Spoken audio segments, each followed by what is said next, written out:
A beautiful afternoon right here. Thank God it's Thursday and it is a throwback Thursday. Well, there's something one of my bosses says. He always say, if you tell him, oh, this is how I feel, and I'm not supposed to feel this way, and if you say this, so he would just gather all of us and say, if you feel a headache or a stomach pain or your leg hurts or anything happens to you that you know or you believe, you shouldn't feel that way. You should be thankful and know that that is a sign that you are alive. And as a human being, you are alive, hale and hearty. At some point in time, something will touch you to maybe destabilize you or make you feel uncomfortable or just, shake you a bit. And that should be a constant reminder that you are a human being. And he will say, have you seen a corpse before? Do they have feelings? Do they have emotions? If you hit them, pounce on them, they don't have feelings. They don't feel anything. They don't feel headache. They don't feel whether they're warm or they're hot or they're cold. So the fact that you're feeling hot or you're feeling warm or you're hurt, you're feeling pains or something, or you're happy, that is a sign that you are a living being and you should be grateful. So this is me saying that whatever it is that you are going through right now, whether it is Nigeria has happened to you, or you're in pains, or you're gnashing your teeth and you're complaining a lot, this is not supposed to happen to me. No, no, no. By the day, we see people go. We see people leave the surface of the earth. And when they do, nothing that happens, they don't feel it anymore. So the fact that you're going through what you're going through right now means that you are alive. You're still breathing. So just be thankful that you are alive. And this phase will pass. But this particular phase that I am here to do with you, just be happy because I am always here with you. And I'm always happy because you're always here with me. Good afternoon and welcome to Hashtag Trending. My name is Ofonano Joseph and I present to you trending stories on social media all over Nigeria and outside of Nigeria. This is what I do. We talk about the beautiful, the ugly, the painful, the joyful, the ones that make us laugh, educative, informative, trends all over the world. And I'm just going to start with the one that a military man made. A military man has come out to make a video to talk about our present predicament and situation. I use the word predicament because Nigeria is not totally okay. He has talked about the way we are facing insecurity, the way that the economy is biting, the way that they are being killed daily. And it seems, the forces will finish. Whereas the terrorists, the bandits, the Boko Haram, they are increasing in number and they are dying daily. And he says he feels there's no government in Nigeria because if there were, they will do something to curb the high level of insecurity in Nigeria. He's tired as a military personnel and he's lending his voice to calling on the government of Nigeria to do something about the insecurity in Nigeria and the fact that his men, his colleagues in the military are being killed daily and nothing has been done about it.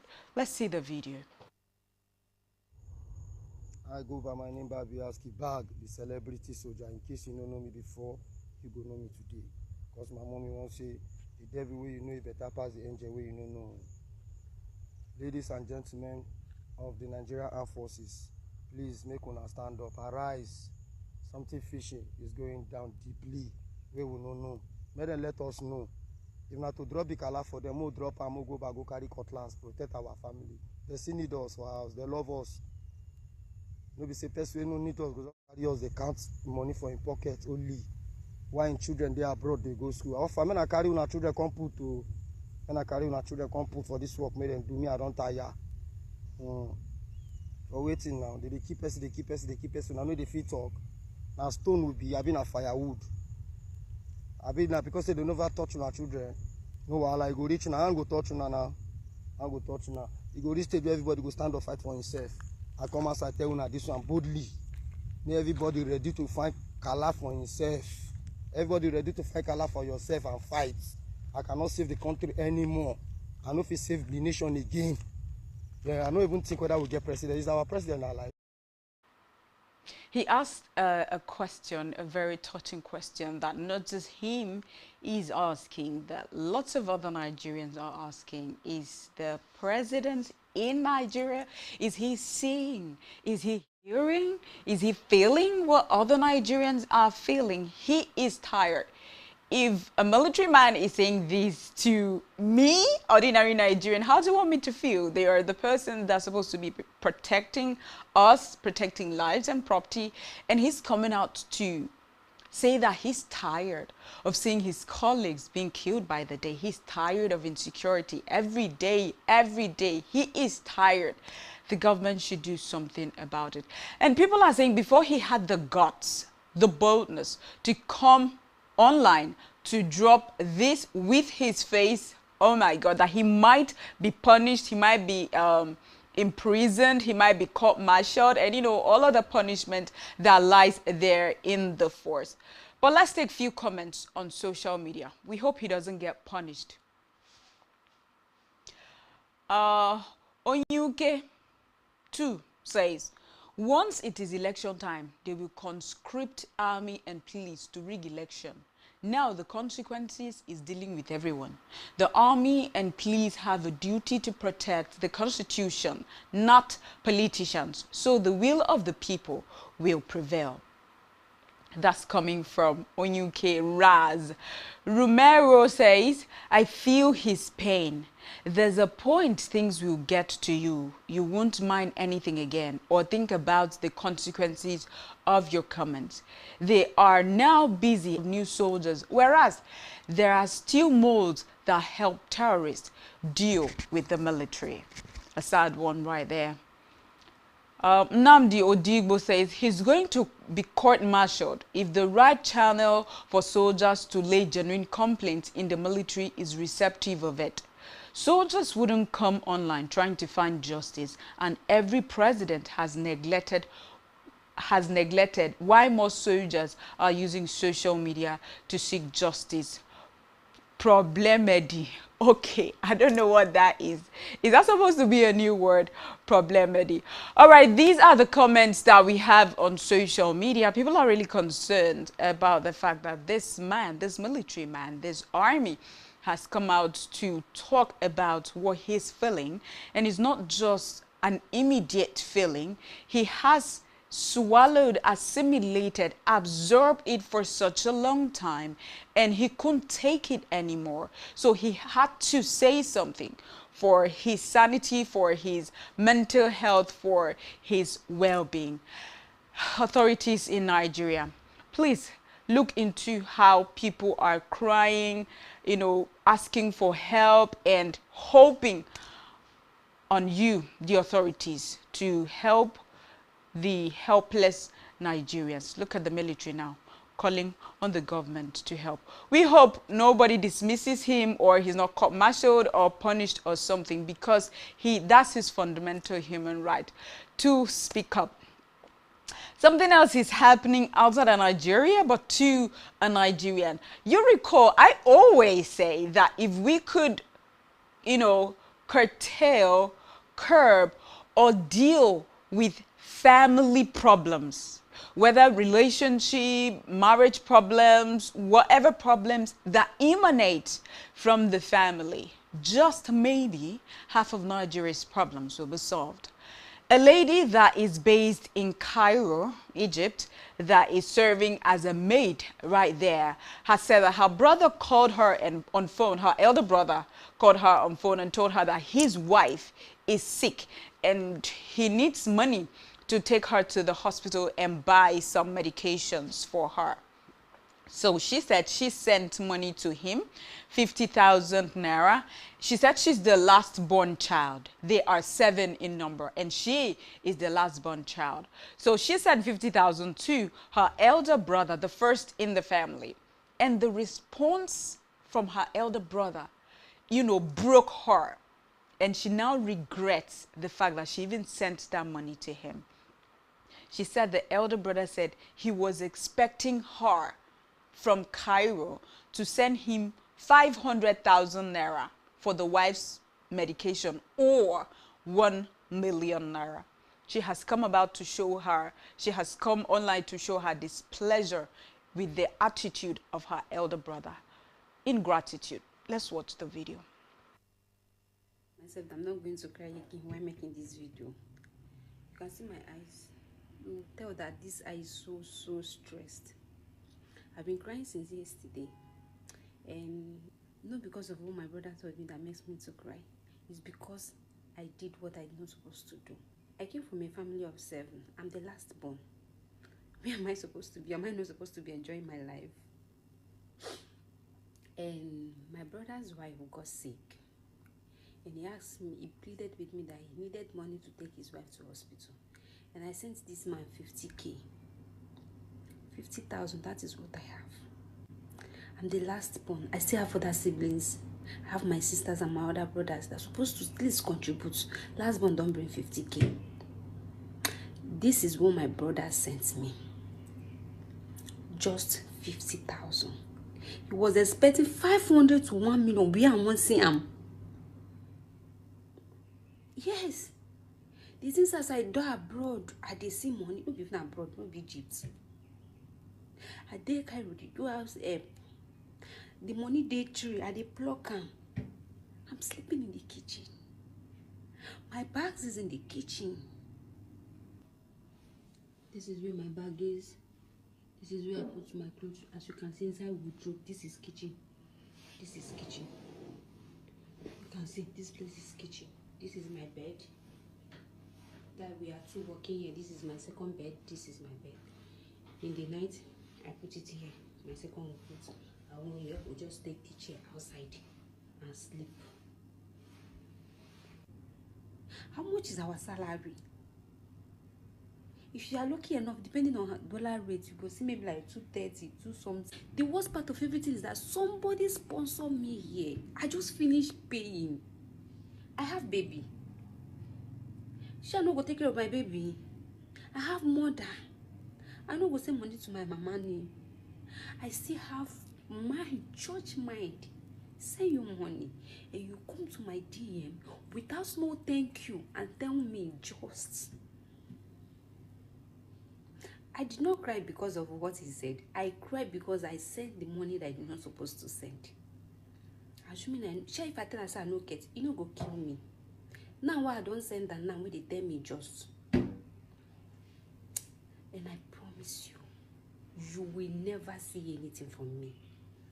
You will never see any dime from me again. Elder brother wanted, and I want to tell us that some persons, this is the situation they are in. Yes. Some persons amongst us, our colleagues in school, where we find ourselves, our business partners, this is where they find themselves, where this lady is right now. Family members that will drag you, stretch you, suck you dry, and yet they are very ungrateful. No thank you, no appreciation, no nothing. They want you to sacrifice yourself for them, and you've still got your life to live. Sleeps in the kitchen. We don't know how long she's been in Cairo, but she sleeps in the kitchen, and she's got a daughter. She's a mother. And she's saying the equivalent of what she gets to Naira is around 230, 220,000 a month. And who knows the economy right there? She has to cater for herself, her baby, her other siblings. She's the last born child. And this is what the elder brother is doing. So this has made her to say, okay, I'm done. I'm not sending anything to you again. Whatever problems you have, face it with yourself, with your life, do not call me. If you see anybody that's helping you out in whatever aspect, in whatever sphere, supporting you, being there for you, you owe that person at least gratitude. Yes. You might not be able to repay the person in as much as the person is helping you or doing stuff for you. You help you out of a particular problem or difficult situation, you owe the particular family member off. Let's take 3 comments on social media about this particular video. Chris Abango says, if he easy, make him to Jakpa to the abroad. Make we see how the money go easy to get for him. He is an ungrateful man. Gutter attitude. Gadal says, look at what Nigerians go through to survive. While Nigerian politicians and their kids feed fat. And the fat is like a long fat. Caesar, as the last comment we're taking, says, it's high time Nigerian government gets serious in discouraging Nigerians from going to do any type of work in any Arab country. No one should be sleeping in a kitchen. It's a sad story, a very sad story, but reality, this is how some people have seen themselves. This is how some people are living their lives. They didn't, sign to live this life or to find themselves where they are, but this is where they are, and they're trying to make good use of the opportunity or, the situation they find themselves. Just maybe if she had better here in Nigeria, she wouldn't have to go there to be sleeping in the kitchen with her child. A sad one. Please, like I said, be very appreciative when someone does something good for you. All right? Okay, what is happening in Enugu State? Something is happening. Child marriage, 21st century, this era, people are still adult males are still getting married to children, I could say to minors. Well, police command has reportedly arrested a 30-year-old man and supporters, for getting married to a 13-year-old girl. Yes, the girl is 13. She's not an adult. She is a child. She is a minor. And a 30-year-old man is getting married to her. So, the Enugu State Police Command have reportedly arrested them and those that support the marriage. The video is on the screen.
Reality, real life in this century. A 13-year-old girl getting married to a 30-year-old man. She is a minor.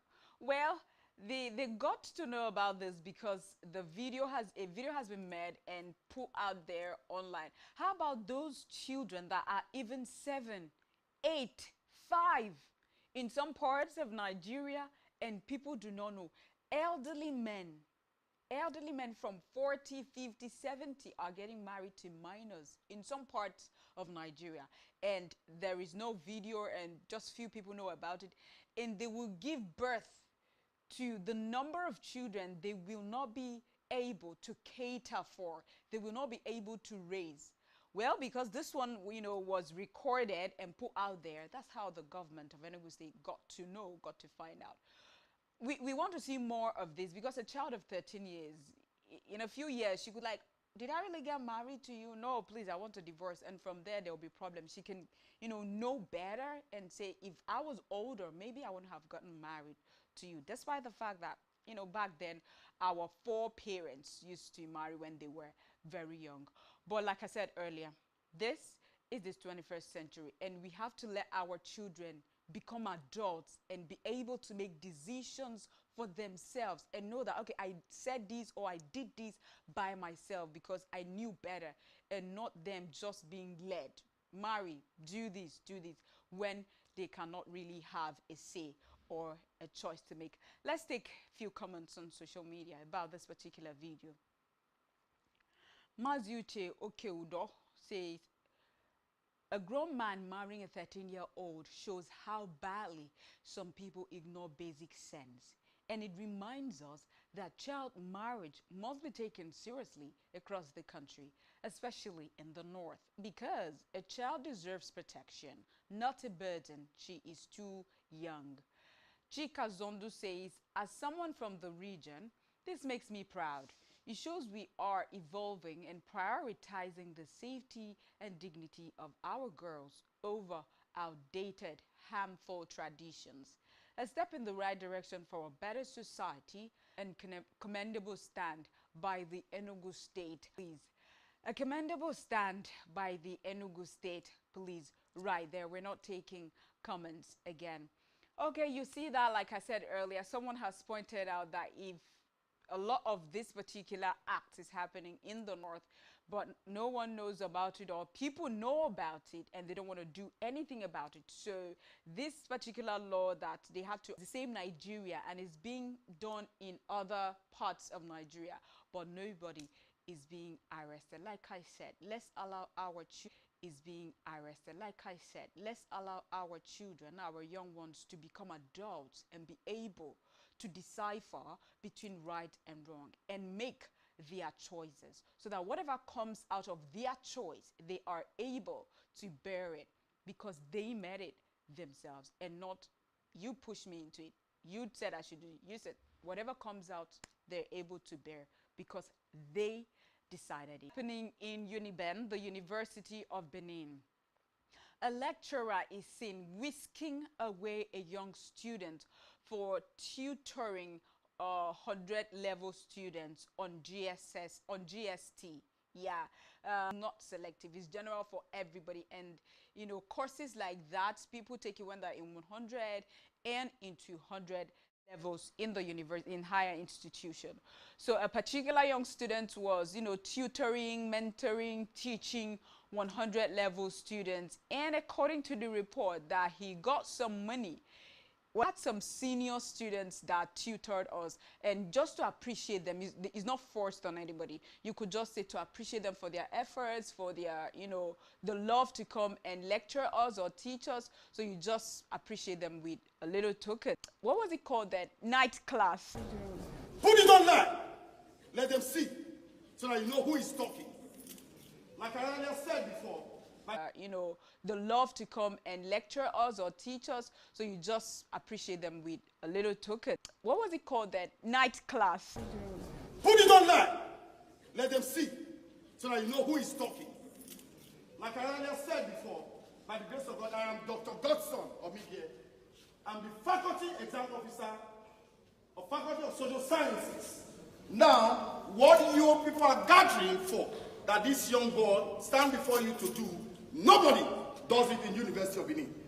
The VC, our amiable in University of Benin. The VC, our amiable VC, Professor Edoba Amorige San, has indeed scuttled it. No student is allowed to stand before a student to teach. He has no right to do that. Also a lecturer that can do that before you persons. Are you hearing? So never allow anybody to sit you down, collect money so necessary from you. We have not started GST. I'm also member of GST. Are you hearing me?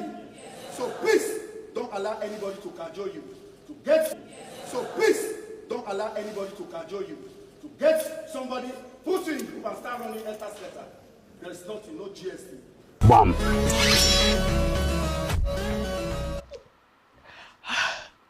When I went through the comment section of this particular video, I was like, what? People were saying a lot, but some persons were saying that it's okay that the guy by himself wanted to transfer knowledge, wanted to impact, his younger or junior colleagues positively, and extorting money or telling them they must pay him should not come in. Then anyone that wants to appreciate him with money could appreciate him. And the way the lecturer was whisking him away like a thief, like an armed robber, was not good. At this point, I could even ask a question. Did you experience this in your school? Or are you experiencing this right now? Have you been taught or tutored or lectured by a senior, colleague of yours in school? Yes. What did the person ask you to pay them, or did you just appreciate them by yourself? Was it during school hours or in the night? Yeah, because some some of us, we encountered and experienced something like this, and it really helped some people. Let's take comments on social media before we take the word that we have for today. God's wisdom says, I don't see anything wrong for helping other students to understand lectures beyond what the lecturer teaches in the class. Have done that many times in my university days, and after I finished with them, some students appreciated me by giving a token. All right, like I said, intellectual tweets, if he is not doing it during school hour, then there is nothing wrong with it. If it must be hosted during school hour, then it has to be outside. Okay, that's from intellectual. Let's take one more comment. Raise Me Great says, I want to believe the student's offense here is